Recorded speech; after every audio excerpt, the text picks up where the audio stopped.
which brings us to our top 5 of the day. The top 5 most underrated fighters in the UFC. Brendan Schaub, take it away. Let me knock this out real quick. Number 5, Frankie Edgar. Guys fight at 155, 145. He's constantly in the running for the title. He just doesn't get the respect that he should. He's had some epic fights. At number 4, we have Demetrius Johnson, DJ. Yeah, he's the champ. So why is he on my list?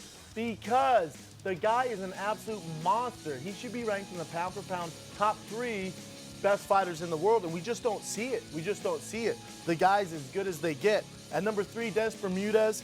Listen, if I told you he had a 6-fight winning streak, you wouldn't believe me. He flies under the radar. He fights some of the very best in the world. He beats them, and we just don't see his name up there with the same as UFC stars who haven't done as much as this guy has. So, again, he just needs to do better and get his name out there. Number 2, a training partner of ours, Michael, Patrick Cummings. Yeah. I'm telling you, you heard it here first. This kid is going to be a real threat in the 205-pound division. He lost to DC his first fight, but he's bouncing back great from that. At number 1, Jose Aldo. Yes, Jose Aldo. This guy will be the biggest star in 2015 because of his fights with Conor McGregor. Yes, he's the champ, but we don't hear him in the same conversations as the Hendon Barrows, the Ronda Rouseys, the Cain Velasquez, and we should, because he's the most talented guy in the world. I agree. That's a very good top 5. Brian, can you do better? You know, it's funny. It's going to get weird. I'm going to go Thiago Alves. Why? He's my friend. And he's a kickboxing. That's a good reason. It's a good reason. His kickboxing is ridiculous. I think we're going to see a lot. If he stays injury-free, we're going to see a lot more of him. We're going to be talking about him. Brendan, stop looking at me. Number 4. Number 4, Matt Mitrione. You get into a striking match with this guy. He's so smooth on his feet. Looks like he's on ice skates. He's ridiculously athletic. If you get in the way of one of his punches, you're going to sleep, period. Number 3, Khabib. Nurmagomedov, whatever. His name is just simply too long to be in the highlights, but at the end of the day, this guy is a killer, a beast. We don't talk about it enough. Yoel Romero. I've been talking about Yoel Romero since he got on the scene. He is ridiculous, built like a superhero. He should never wear clothes. And we all know that Tim Kennedy is a huge fan of his. Yeah. Indeed.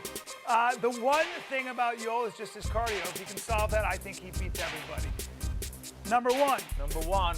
Jacare. Jacare. Why are we not talking about him? In my opinion, he is the biggest threat in the 185-pound weight class. If you're Chris Weidman, that's the guy you're the most worried about. We never hear him talked about. We hear Vitor Belfort. He's the biggest threat. Yep.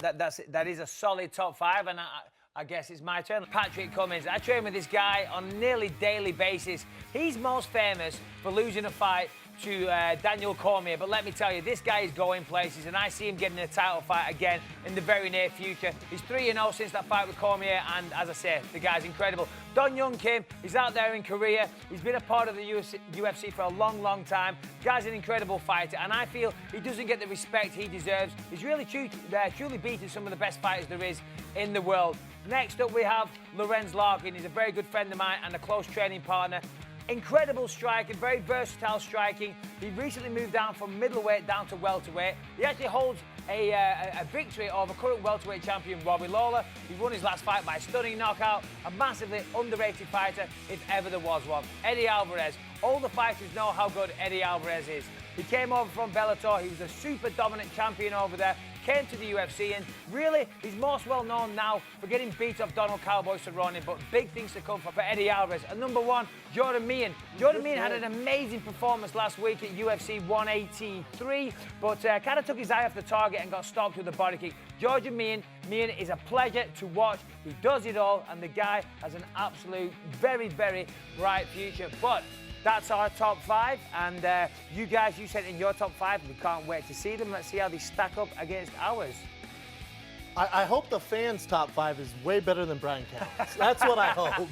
Well, there we go. Number 1, we got Stephen Wonderboy Thompson, Demetrius Johnson on there, Sam Alvey, Rose Namajunas, Andy. Yeah, what do we think, guys?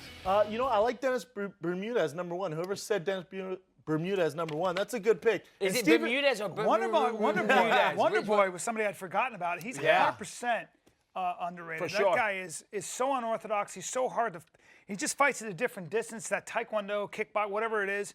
He's It's just a creative difficult to list. figure Whoever out. put It's a those very together, good very list. creative. I approve. I approve. Me too.